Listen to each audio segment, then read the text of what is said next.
یعنی آپ ہر ایک کو سلام نہیں کرتے ہیں، جو آپ کی نظر میں محترم ہوتا ہے اسی کو سلام کرتے ہیں، تو پتہ یہ چلا جو ہماری نظر میں محترم ہے ہم اسے سلام کرتے ہیں جو اللہ کی نظر میں محترم ہے، دعا یاسین ہے۔ ایک صلوات بھیجیے محمد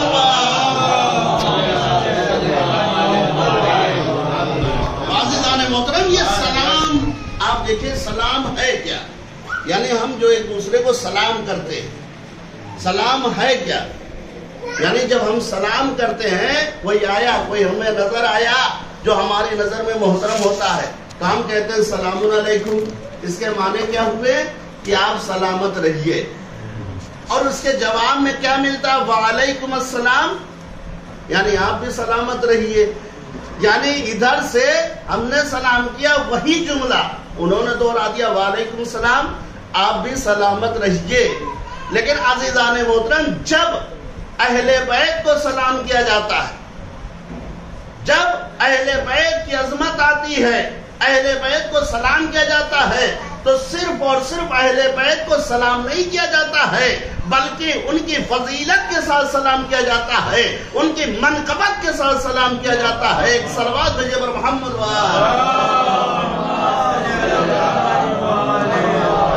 اور عزیزان محترم جب اللہ کسی کو سلام کرے، اللہ کسی کو سلام کرے تو ظاہر سی بات اس کی عظمت بڑھ جاتی ہے۔ دیکھیں دو چیزیں ہوتی ہیں، ایک حکم ہوتا ہے، ایک خود کرنا ہوتا ہے، ایک خود کرنا ہے۔ اب آپ دیکھیں کہ خالق کائنات نے اہل بیت کو سلام کر کے اہل بیت کی عظمت کو بتایا ہے، یعنی اہل بیت کی اہمیت کیا ہے، اہل بیت کی عظمت کیا ہے۔ آپ ایک مثال کے طور پر آپ دیکھیے کہ مثال کے طور پر کوئی بڑا آدمی ہے، اپنی بیٹی کی شادی کر رہا ہے، تو شادی کر رہا ہے تو سارا کام نوکر کر رہے ہیں، جہیز کے سامان تم لاؤ، یہ کام تمہیں کرنا ہے، یہ کام تمہیں کرنا ہے، یہ جو ہے بکنگ تمہیں کرنا ہے۔ لیکن جب خاص چیز کی بات آتی ہے، سب سے اہم جو بات ہوتی ہے شادی میں وہ زیور کی ہوتی ہے۔ آپ بتائیے کوئی بھی شخص اپنے نوکر کو دے گا جاؤ زیور بنواؤ؟ کیوں؟ اس لیے کہ زیور سب سے اہم ہوتا ہے۔ تب وہ جو گھر کا مالک ہوتا ہے وہ کہے گا ہم خود بنوائیں گے، اس لیے کہ اس کی اہمیت کو وہ سمجھتا ہے۔ اب سمجھے کہ اللہ جو اہل بیت کو سلام کیوں کر رہا ہے؟ اس لیے کہ اللہ اہل بیت کی عظمتوں کو جانتا ہے۔ ایک صلوات بھیجیے پر محمد۔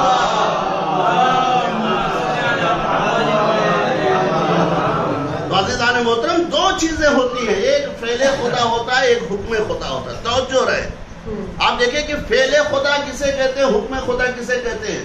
حکم کسے کہتے ہیں، فعل کسے کہتے ہیں؟ حکم کا مطلب یہ ہوا کہ مثلا یہ گلاس رکھا ہوا، پانی رکھا ہوا ہے، ہم نے بچے سے کہا جائیے بیٹا وہاں سے پانی لے کر آئیے، یعنی یہ حکم ہو گیا، یہ آرڈر ہو گیا۔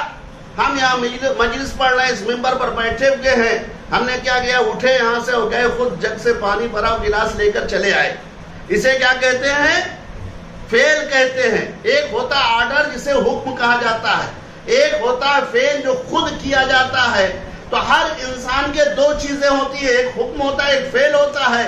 اسی طریقے سے خالق کائنات کے یہاں بھی دو چیزیں پائی جاتی ہیں، ایک حکم ہوتا ہے، ایک فعل ہوتا ہے۔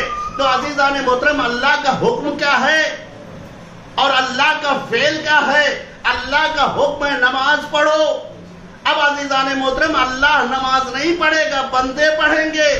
اللہ کا حکم ہے روزہ رکھو تو بندے روزہ رکھیں گے۔ اللہ کا حکم ہے حج کرو تو بندے حج کریں گے۔ اللہ کا حکم ہے زکوٰۃ نکالو تو ہم زکوٰۃ نکالیں گے۔ اللہ کا حکم ہے خمس نکالو تو ہم خمس نکالیں گے، اس لیے کہ یہ ہے اللہ کا حکم۔ اب یہاں پر اللہ نماز نہیں پڑھے گا بلکہ بندہ پڑھے گا۔ اللہ روزہ نہیں رکھے گا، بندہ روزہ رکھے گا، اس لیے کہ یہ حکم ہے۔ اللہ زکوٰۃ نہیں نکالے گا، بندے نکالیں گے۔ اللہ حج نہیں کرے گا، بندے کریں گے۔ تو عزیزان محترم حکم خدا کیا ہوا؟ نماز، روزہ۔ اب بندے پر واجب ہے کہ اللہ کے حکم پر عمل کرے۔ اب عزیزان محترم فعل خدا کیا ہے؟ اللہ نے حکم کے ساتھ ساتھ اہل بیت کو سلام کیا ہے۔ توجہ رہے، اہل بیت کو سلام کیا ہے، یعنی اللہ نے صرف آرڈر نہیں دیا ہے بلکہ اللہ نے خود کر کے بتایا ہے۔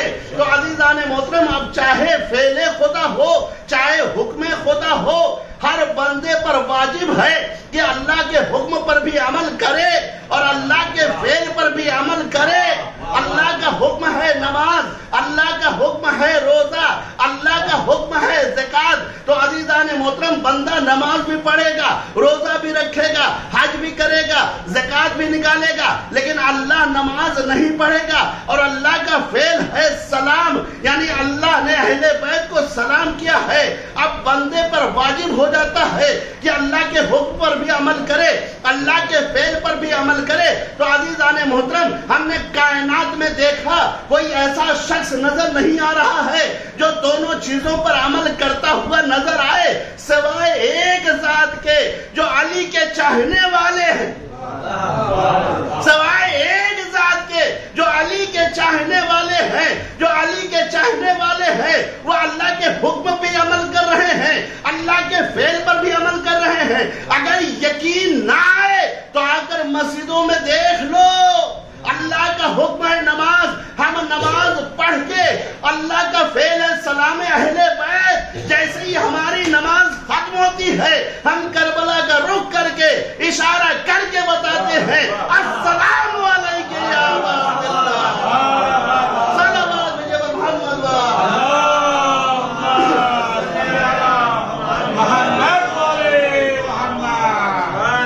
عزیزان محترم، سوائے اہل بیت علی کے چاہنے والے اور کوئی آپ کو نہیں ملے گا جو اللہ کے فعل پر بھی عمل کرتا ہوا نظر آئے، جو اللہ کے حکم پر بھی عمل کرتا ہوا نظر آئے۔ یہی وجہ ہے کہ ہم نماز پڑھ کے جیسے ہی ہماری نماز مکمل ہوتی، ہمارا پہلا کام ہوتا ہے کہ اہل بیت اطہار پر سلام پڑھنا، اور یہ فعل خدا ہے اور اس سلام کی اہمیت کو اللہ نے بتایا۔ اور عزیزان محترم، یہی وجہ ہے کہ آپ دیکھیں کہ ہمارے سلام میں اور اہل بیت کے سلام میں بڑا فرق ہوتا ہے۔ ہمارا سلام مختصر ہوتا ہے، آپ نے سلام کیا، ہم نے کہا وعلیکم السلام، آپ بھی سلامت رہیے، آپ بھی سلامت رہیے۔ لیکن جب اہل بیت کا سلام ہوتا ہے تو یہ مختصر سلام نہیں ہوتا، منقبت کے ساتھ ہوتا ہے، یہ فضائل کے ساتھ ہوتا ہے۔ جب ہم اہل بیت کے فضائل کو پڑھتے ہیں تو منقبت کے ساتھ پڑھتے ہیں۔ یہی وجہ ہے کہ آپ دیکھیں جب شب جمعہ آتی ہے ہم زیارت وارثہ پڑھتے نہیں، کیا ہم پڑھتے ہیں؟ ہم صرف ایک جملہ پڑھتے ہیں السلام علیکم ابا عبداللہ، یہی پر رکتے نہیں ہیں۔ السلام علیکم وارث آدم و صفوت اللہ، السلام علیکم وارث نوح نبی اللہ، السلام علیکم وارث ابراہیم خلیل اللہ۔ یعنی ہم کیا فرما رہے ہیں؟ اے حسین، آپ انبیاء کے وارث ہیں، آپ نوح کے وارث ہیں، آپ ابراہیم کے وارث ہیں، آپ موسیٰ کے وارث ہیں۔ پتہ یہ چلا کہ سلام ہم حسین کو کر رہے ہیں اور وراثت انبیاء کی گنوا رہے ہیں، یعنی سلام ہم نے حسین کو کیا اور وراثت آدم کی گنوا رہے ہیں، سلام حسین کو کر رہے ہیں اور وراثت موسیٰ کی گنوا رہے ہیں، سلام حسین کو کر رہے ہیں اور وراثت ابراہیم کی گنوا رہے ہیں۔ تو عزیزان محترم، پتہ یہ چلا کہ وارث کون ہے؟ وارث کون ہے آدم کا؟ امام حسین علیہ السلام۔ اچھا، وارث کی پہچان کیا؟ وارث کسے کہتے ہیں؟ کہا وارث کون ہوتا ہے؟ کہا سب سے بڑی پہچان ہوتی ہے وارث کی بیٹا، یعنی جو باپ کی جائیداد جو ہے جس کو ملتی ہے، کس کو ملتی ہے؟ وہ بیٹے کو ملتی ہے۔ پتہ یہ چلا کہ باپ کی دولت ہے کس کو ملے گی؟ بیٹے کو ملے گی۔ باپ کا گھر ہے کسے ملے گا؟ بیٹے کو ملے گا۔ جسے ملے وہی وارث ہوتا ہے۔ اب امام حسین علیہ السلام کے لیے کیا حکم ہے کہ آدم کے وارث ہیں، نوح کے وارث ہیں، ابراہیم کے وارث ہیں، موسیٰ کے وارث ہیں۔ تو عزیزان محترم، اب ہمیں دو باتوں میں ایک بات ماننا پڑے گا، دو باتوں میں توجہ رہے، ایک بات ماننی پڑے گی، یعنی جو صفتیں آدم میں ہیں وہی صفت حسین میں ہے، جو صفت نوح میں ہے وہی حسین میں ہے، جو ابراہیم میں ہے وہی حسین میں ہے، جو موسیٰ میں ہے وہی حسین میں ہے۔ تو عزیزان محترم، اب ہمیں کہنے دیجئے یا اس کو مانیے یا اسے مانیے کہ ساری صفتیں یعنی آدم سے لے کر موسیٰ تک جتنے نبی آئے ہیں ساری صفتیں حسین کے اندر سمٹی ہوئی ہیں، اور اگر حسین کی صفتوں کو بکھیر دیا جائے کوئی آدم بنتا ہے، تو کوئی نوح بنتا ہے، تو کوئی ابراہیم بنتا ہے۔ صلوات بھیجئے پر محمد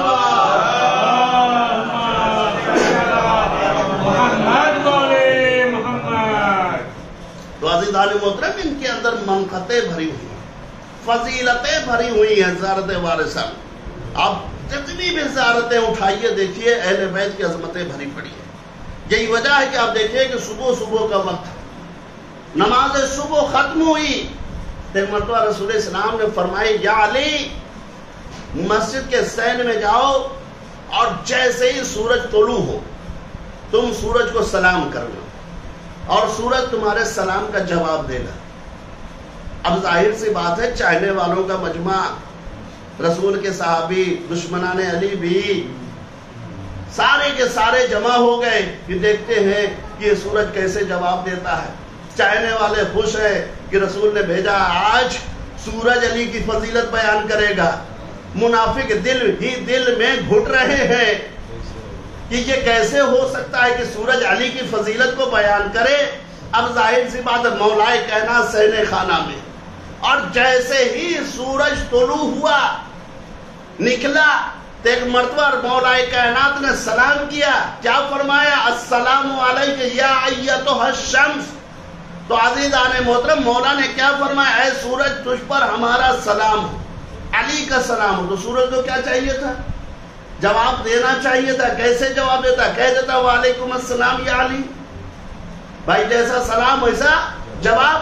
لیکن مسئلہ یہ نہیں تھا، سورج جانتا ہے کہ سلام ہمیں کرنا چاہیے، سورج جانتا ہے کہ سلام ہمیں کرنا چاہیے، لیکن یہ رسول کا حکم ہے، چونکہ رسول کا حکم ہے اس لیے آج علی ہمیں سلام کر رہے ہیں۔ اب جو سلام کا جواب ہوگا وہ اہل بیت کی شان میں ہونا چاہیے۔ اب عزیزان محترم اسی وجہ سے جیسے ہی مولا کائنات نے فرمایا کہ السلام علیکہ یا ایتھا الشمس، فوراً سورج نے پلٹ کر جواب دیا وعلیکم السلام یا علی یا اولو یا ظاہرو یا باطنو۔ صلوات بھیجئے پر محمد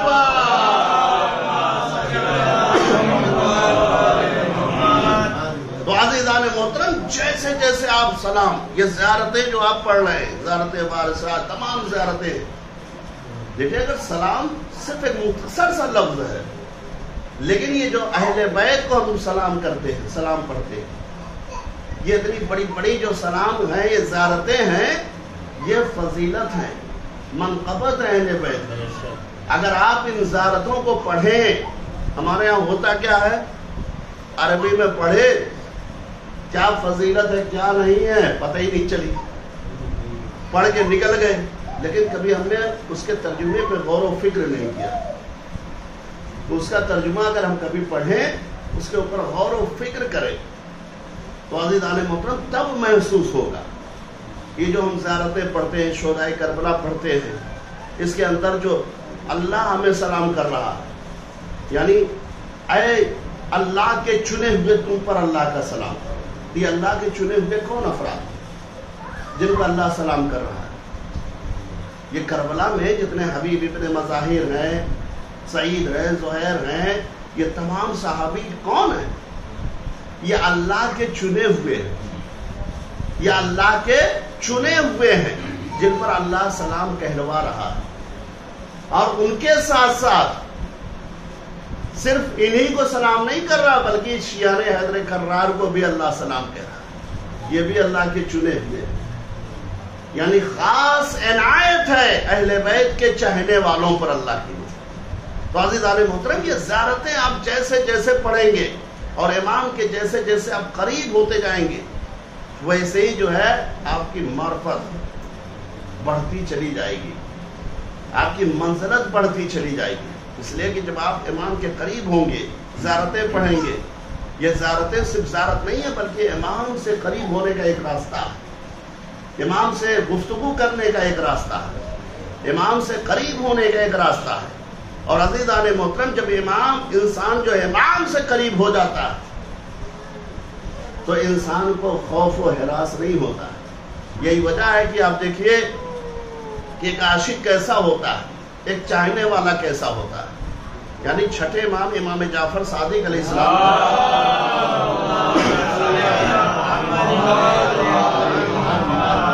خراسان سے ایک شخص آتا ہے اور آنے کے بعد مولا کو رائے دیتا ہے. مولا سے کیا کہتا ہے؟ مولا سب راضی ہو گئے, سب آپ کی طرف ہے, آپ اٹھائیے ذوالفقار کو اور حکومت لے لیجئے. یہ دیکھیے ہمارے پاس بڑے بڑے بڑے لوگوں کے خط ہیں آپ کی تائید میں, ہم لے کر آئے ہیں, اٹھیے آگے بڑھیے. آپ کس کو رائے دے رہا ہے؟ امام کو دے رہا ہے. یہ کیوں دے رہا ہے؟ اس لیے کہ اس کو معرفت ہی نہیں امام کی. اگر امام سے معرفت ہوتی تھی کبھی امام کو رائے نہ دیتا. امام سے کہہ رہا اٹھیے, آپ قیام کیجئے, آگے بڑھیے, ہم آپ کے ساتھ ہیں. جیسے آج ہمارے یہاں الیکشن میں نہیں ہوتا ہے کہ جب کسی نیتا کی قیادت میں ہم لوگ چلتے ہیں تو نیتا کو آگے بڑھا دیتے ہیں, اس کے بعد کہتے ہیں آپ نیتا جی گھبرائیے نہیں, پریشان نہ ہوئیے, ہم آپ کے ساتھ ہیں, ہم آپ کے ساتھ ہیں. اور ذرا سا کہیں مسئلہ پڑ گیا اگر نیتا پہ تو پتہ یہ چلا کہاں آپ گئے, پتہ نہیں ساتھ گیا کہاں. ایک صلوات بھیجیے پر محمد.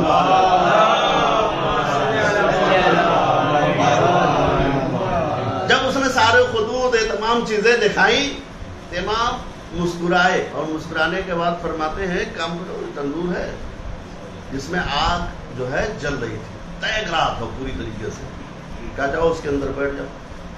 اب جیسے امام نے جملہ کہا اس نے فوراً ہاتھوں کو جوڑ لیا کہ مولا ہم آپ کی محبت میں آئے ہیں اور آپ ہمیں جلا رہے ہیں, تو ایک کام کریے مولا جملہ جلدی سے واپس لے لیجیے. اتنی معرفت تھی کہ اگر امام نے کہہ دیا ہے تو یہ غلط نہیں ہے.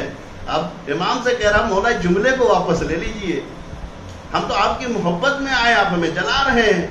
ایسا کوئی عاشق ہوتا ہے, ایسا کوئی چاہنے والا ہوتا ہے کہ جو اپنے عاشق کو جلا دے, اپنے چاہنے والوں کو جلا دے. امام خاموش رہے, اتنے میں ہارون مکی ادھر سے گزرے اور جیسے ہی ہارون مکی آئے نہ چپل اتارا نہ کچھ اتارا, تھکے مانے صرف اور صرف امام کو سلام کیا اور امام نے سلام کے جواب کو دیا. اور اس کے بعد امام نے ایک جملہ فرمایا, ہارون مکی اس تندور میں جاؤ. اور ہارون مکی نے چون چہرہ تک نہیں کیا, یعنی کچھ پوچھا نہیں مولا کیوں, اتنا بھی نہیں سوال کیا مولا کیوں. اور عزیزان محترم گئے اور اس تندور کے اندر بیٹھے, اور جب بیٹھے تو مولا نے کیا کیا, اس کے اوپر ڈھکن ڈال دیا اور اس کے بعد اس سے گفتگو کرنا شروع کیا. اب گفتگو بھی ایسی کہ اس کو پھنسایا, اور فلاں ایریے میں تمہارے صاحب جو دوست ہیں وہ کیسے ہیں, فلاں صاحب کیسے ہیں. اب ظاہر سی بات ہے مولا تو اس سے گفتگو کر رہے, اس کا دل لگا ہوا ادھر تنور کے اندر کہ اب تو ہارون مکی جل گئے ہوں گے, اب تو راکھ ہو گئے ہوں گے. یہاں تک اس کا ذہن پہنچ گیا کہ اب تو ہڈیاں بھی جل گئی ہوں گی. توجہ رہے یہاں تک, یعنی امام اس کو اس منزل تک لے جانا چاہتے تھے کہ جب اس کا اضطراب بڑھ گیا, جب اس کی پریشانی پڑ گئی, مولا اس کے چہرے کو پڑھ رہے ہیں, جب دیکھا کہ آخری منزل پر آ گیا, یعنی اس کے ذہن میں یہ بات آ چکی ہے کہ ہڈیاں بھی جل چکی ہوں گی, تو ایک مرتبہ مولا بلاتے ہیں آؤ میرے ساتھ چلو. آنے کے بعد تندور کے ڈھکن کو ہٹایا تو کیا دیکھا کہ ہارون مکی اطمینان سے بیٹھے ہوئے تسبیح لے کر ذکر الہی کر رہے ہیں, تسبیح پروردگار پڑھ رہے ہیں. تو ایک مرتبہ امام اس کی طرف مخاطب ہو کے فرماتے ہیں یہ بتاؤ کہ ایسے چاہنے والے خراسان میں کتنے ہیں؟ تو اس نے کہا مولا ایک بھی نہیں ہے, مولا ایک بھی نہیں ہے. تو ایک مرتبہ مولا نے فرمایا آئندہ کبھی کسی امام کو رائے مت دینا, اس لیے کہ امام تمہارے دلوں کے حالات سے بھی واقف ہوتا ہے. ایک صلوات بھیجیے پر محمد.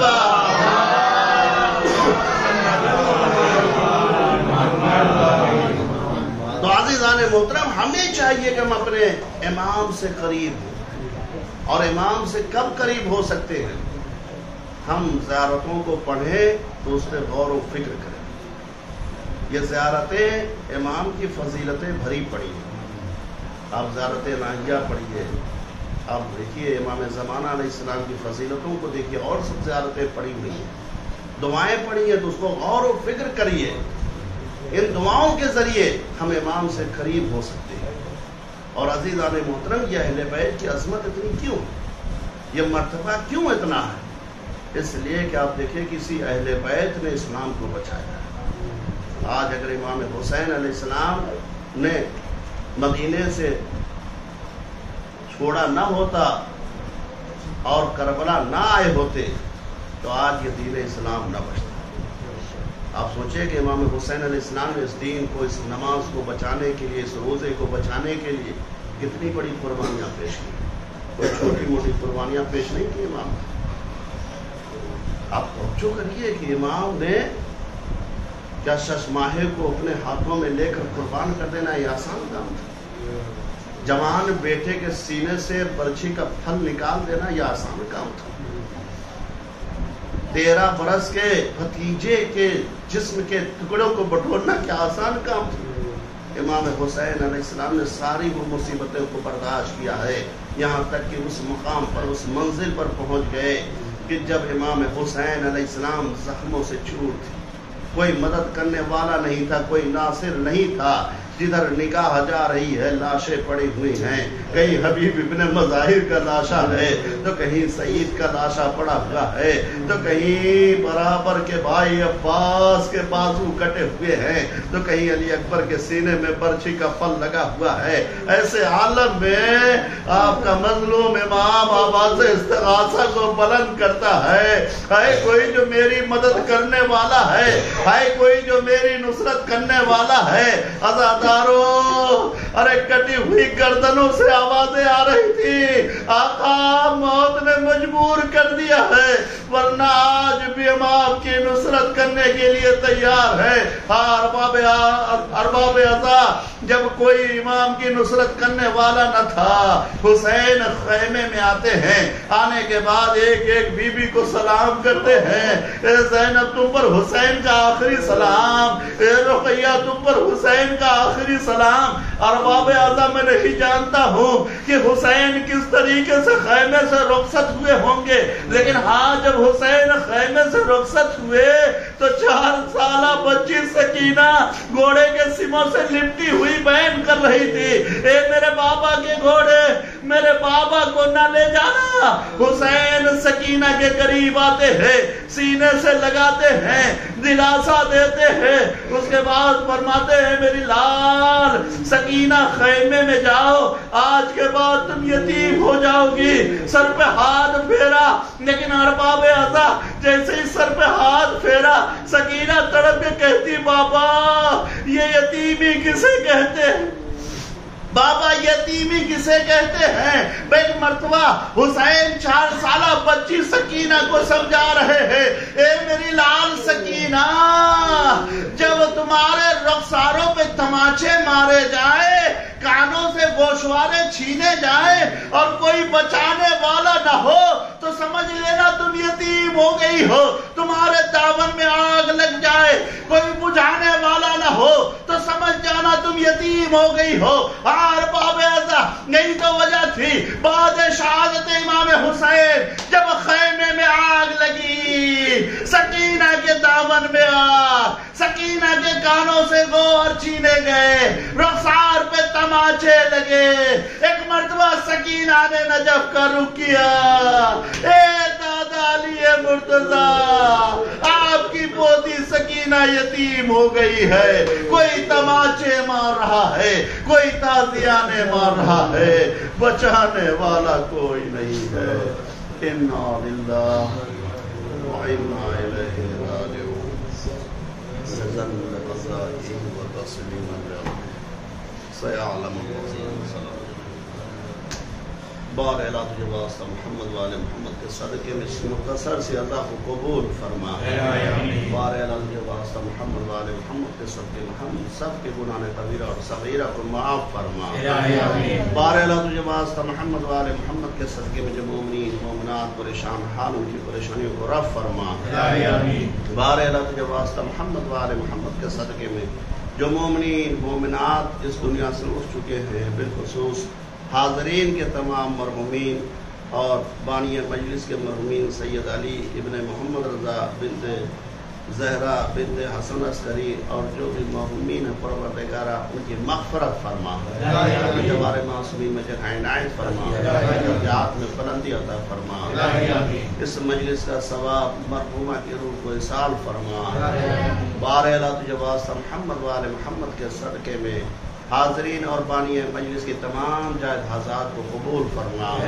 رزق میں اضافہ فرما، بار اعلیٰ تجھے واسطہ محمد وآل محمد کے صدقے میں ان کے بار اعلیٰ تجھے واسطہ محمد وآل محمد کے صدقے میں جہاں جہاں بھی شان حیدر کرار ان کی جان و مال عزت آبرو کی حفاظت فرما، بار اعلیٰ تجھے واسطہ محمد وآل محمد کے صدقے میں اس گھر میں خیر و برکت کا نزول عطا فرما، بار اعلیٰ تجھے واسطہ محمد وآل محمد کے صدقے میں اس گھر سے تمام بلاؤں اور حسدوں کو دور فرما، بار اعلیٰ تجھے واسطہ محمد وآل محمد کے صدقے میں ہم سب کو عمل صالح بجلانے کی توفیق عنایت فرما، بار اعلیٰ تجھے واسطہ محمد وآل محمد کے صدقے میں ماہ رمضان المبارک کی آمد ہو چکی ہے، ہم سب کو زیادہ سے زیادہ عبادت پروردگار کرنے کی توفیق عنایت فرما، زیادہ سے زیادہ تلاوت قرآن مجید کرنے کی توفیق عنایت فرما، بار اعلیٰ تجھے واسطہ محمد وآل محمد کے صدقے میں